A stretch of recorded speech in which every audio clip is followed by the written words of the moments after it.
Hello, students. Welcome to Missology. I'm uploading the fifth set of biology sample paper with expected questions that are important for the board examination. You are supposed to attempt it all by yourself without referring to the book so that you understand your progress, and then accordingly you can redo the revision work. So it has 80 small questions under four different question numbers, each containing 1 mark. Actually, the maximum marks is therefore 40. The first question is categorize the actions under suitable heads. And then you have five following terms given to you where you have to categorize them. The question number one has a B part. The question is a table showing the effects of the autonomic nervous system. There are five parts labeled 1 to 5, which are left as gaps. You got to fill in the gaps into the table after rewriting it on your paper.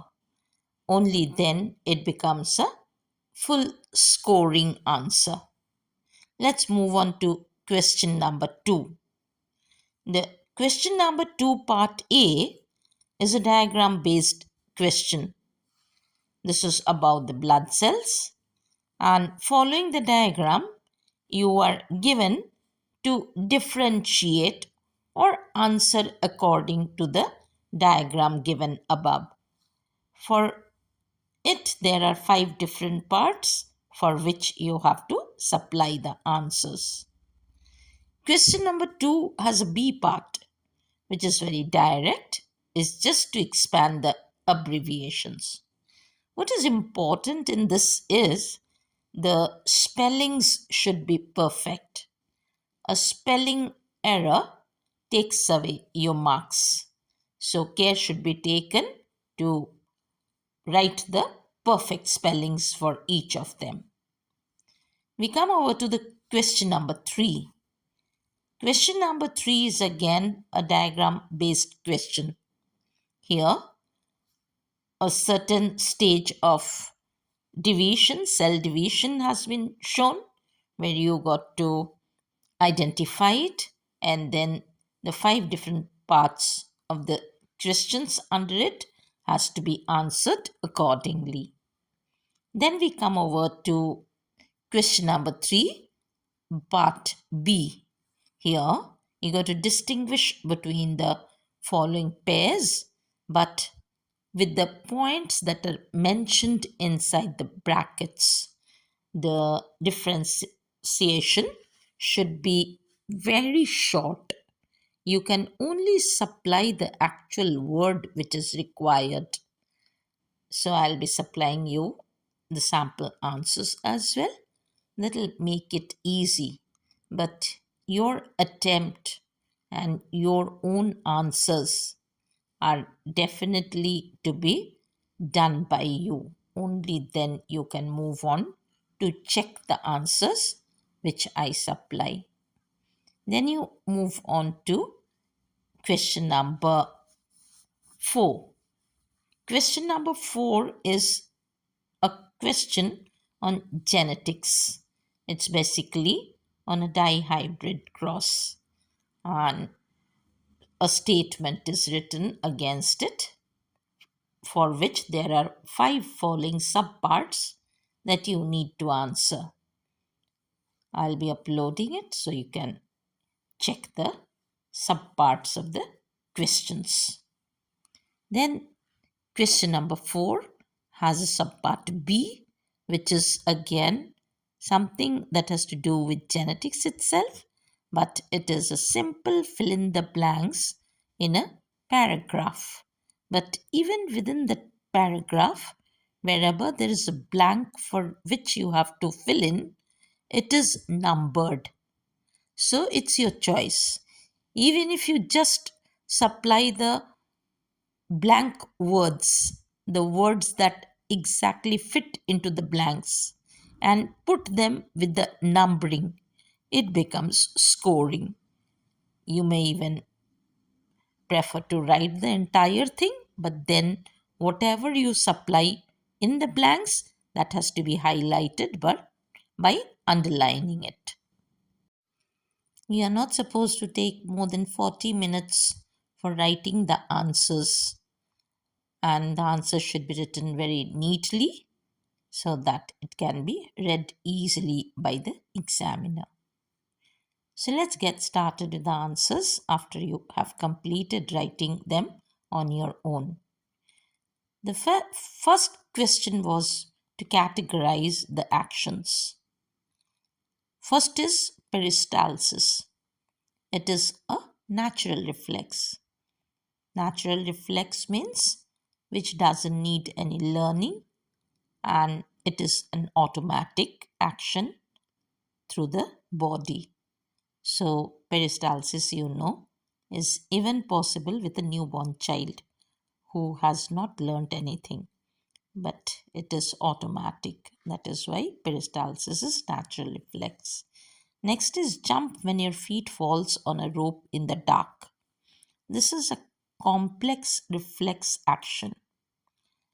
The response comes automatically, but in between that automatic action, there is a thought which is, you know, leads to the response. So it involves the entire skeletal muscles. That is why we call it as a complex reflex action. Third one is flip through the pages of the text before an examination. This is, you may think that this is a nervous action, but yes, it is a voluntary action. You want it, so you do it. And fourth is applying brakes to prevent accident. This is acquired reflex because this is only possible once you have learned that where is the brake and how you can apply it. The fifth one is chew an apple. This chewing an apple is a voluntary action. If you want to chew it, you chew. If you do not want, you may keep it in the mouth, as you might see sometimes the food is put in the mouth of a small baby and he doesn't want to eat it, they just retain it. So, this is not automatic, this is voluntary action. Now move on to the B part, which is in a tabulated form, and you are given certain blanks under it. The first portion is all for the sympathetic nervous system's action, and onto the right is the parasympathetic nervous system actions. So, subpart 1 with the blank, the answer should be dilates bronchi and bronchioles.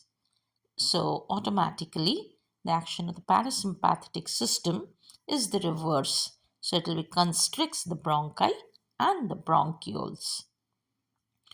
Next is point 3, which you have to fill in. That is, the pupil of the eye is dilated by the sympathetic nervous system, whereas the parasympathetic nervous system constricts the pupil of the eye. Then we have the salivary glands. So, here for the salivary glands, the secretion is inhibited by the sympathetic nervous system, whereas there is more saliva secretion as an action of the parasympathetic nervous system. Then we move on to question number 2, subpart A. And under that, you got to differentiate between the, cell marked 1 and 2 with respect to the cytoplasm. So, with respect to cytoplasm means what kind of cytoplasm? Is it with granules or without granules? Now, you see number 1, that is without granules. So, it is agranular cytoplasm or non-granular cytoplasm. And number two, it is granular cytoplasm is present there. It's directly visible also, but otherwise, if you understand that what kind of a cell is it, there also you can indeed write about the granular or agranular cytoplasm. Subpart 2 is to name a chemical released by the cell marked as 3. So you have the cell marked as 3 is the basophil. So what it releases is histamine. Then the third question under this question number 2 is which one among these five is actually largest in size? Maybe within this diagram, the proportions are not shown exactly, but you have to have an idea among the WBCs which is the largest in size. So it is the monocyte number 1 which is the largest. And to confuse you, it has been drawn that way. Next is name the site of production for cell marked 4 beyond bone marrow. Because everyone knows the blood cells are produced in the bone marrow. But beyond that, you have to name for number 4, that is, where are these cells produced? In that case, it will be, since it's lymphocyte, so it will be produced in the lymph glands or in the spleen or in the tonsils.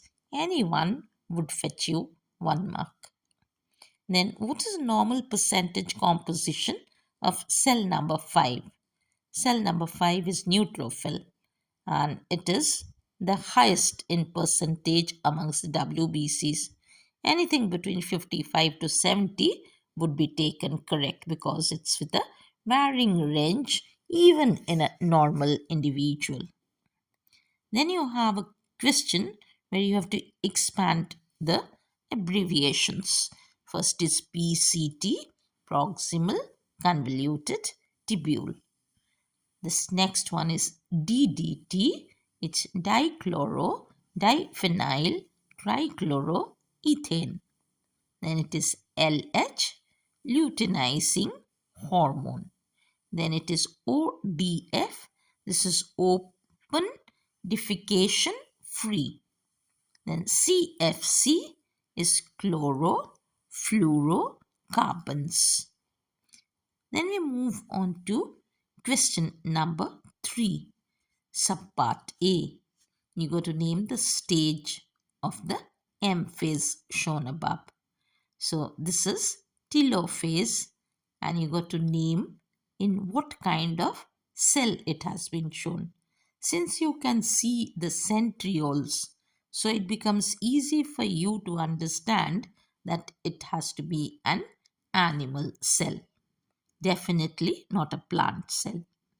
Then you have to label the points which are marked A and B.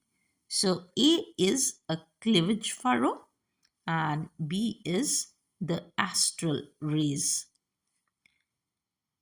Third part is what follows this phase subsequently and why.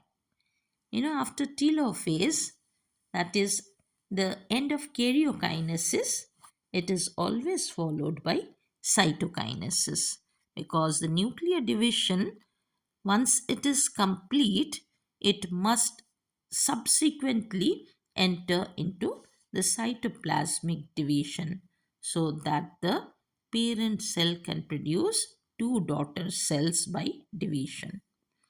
Then you got to name two structures that reassemble in this phase.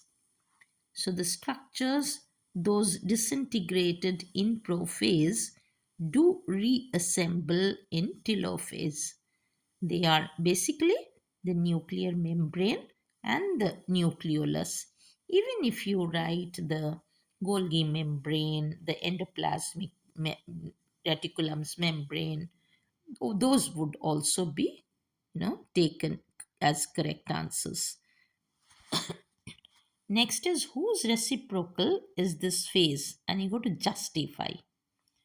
I spoke to you just in the previous question itself that this is an exact reciprocal of the prophase with respect to the points that the nuclear membrane and the nucleolus, which disintegrated in prophase, are reappearing in this telophase. You can even write points like the chromatin material which had condensed to form chromosomes, they unwind and they become longer thread like structures again in telophase. That is also a perfect answer. Then we move on to the B part of this question. Here you got to differentiate between the following pairs with the points that are mentioned. So, DNA and RNA with respect to the nitrogenous base. So, for DNA, if you write thymine, and for RNA, you write uracil, that would be a perfect answer. You did not write adenine, guanine, cytosine because adenine, guanine, cytosine is present in both of them. Only what is different is thymine and uracil. Even if you write all four of them, but then you replace thymine by uracil, that would not be wrong. But if you are an intelligent child, you will only make the appropriate approach. You will write thymine under DNA and uracil under RNA. That would be enough for your marks. Then it's nucleosome and nucleotide. You got to write the components.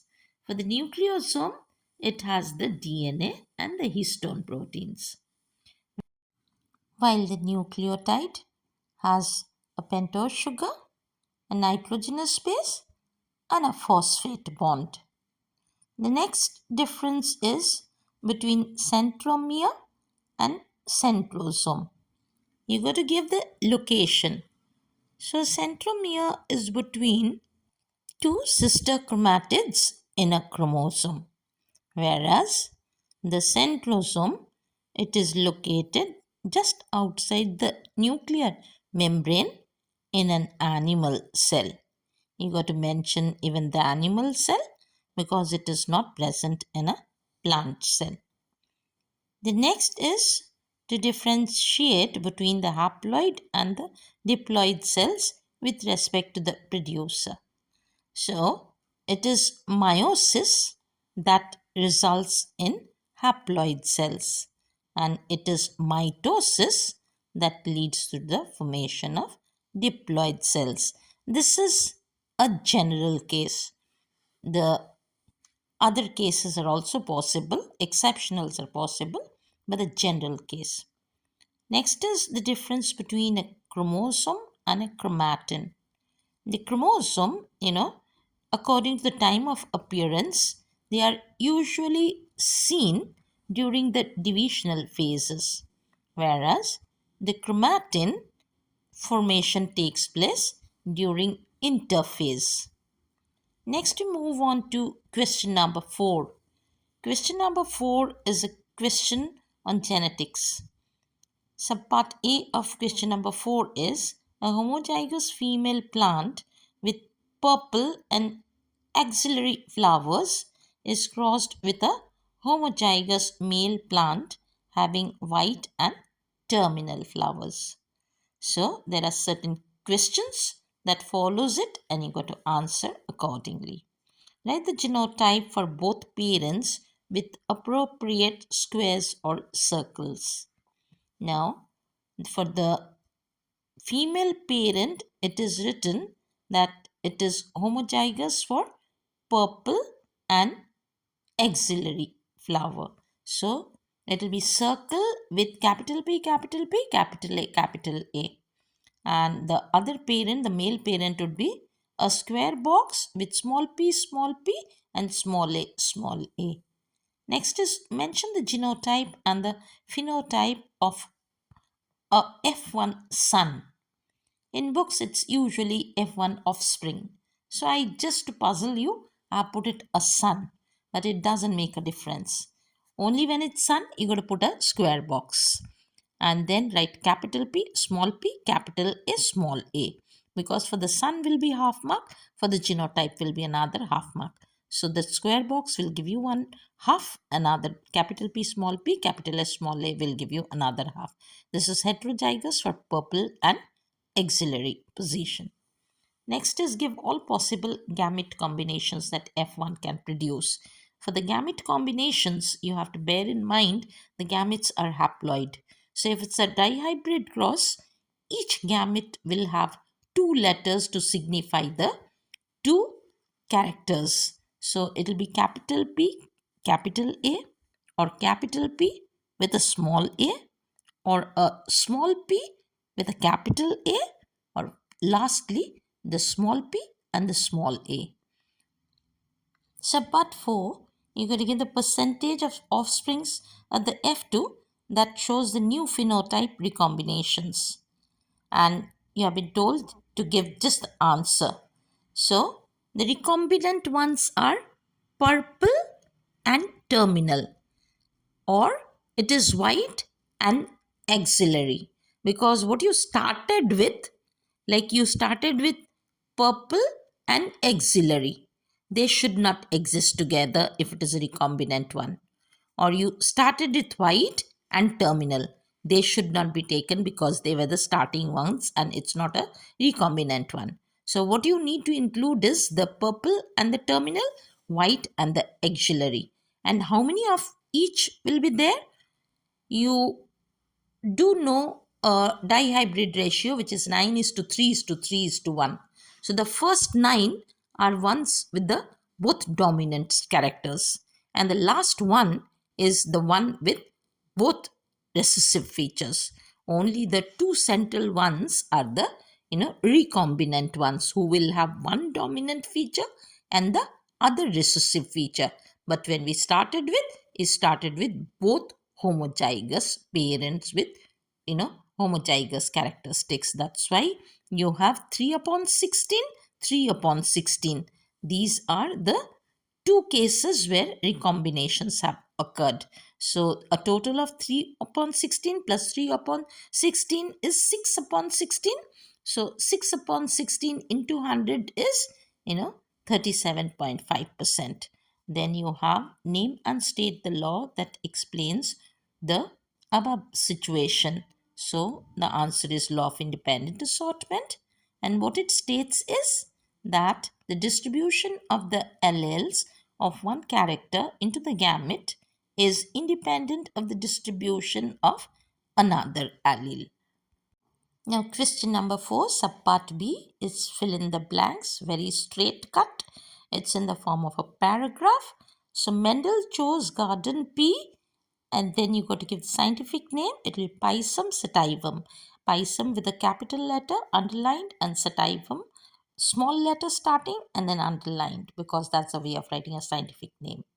Then many varieties were available in blank 2 is alternate forms, that bred, free or pure, that is what is to be written. Peas are normally self-pollinated and their lifespan is short. That's it for the entire answer of this sample paper.